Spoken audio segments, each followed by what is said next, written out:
Оця от напрочуд чудова гаджа, на перший погляд, візуально зверху гарна, але всередину, як заглянути, то доволі так печально. Ось зустрічаємо відразу накипу куча. Якщо звернути увагу, де там тут фокус не хоче братися.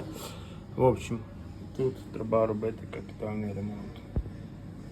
Багато грибочків, по тену було багато грибочків, тена начебто так візуально.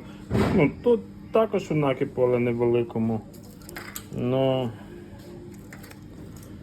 так-то все грустненько.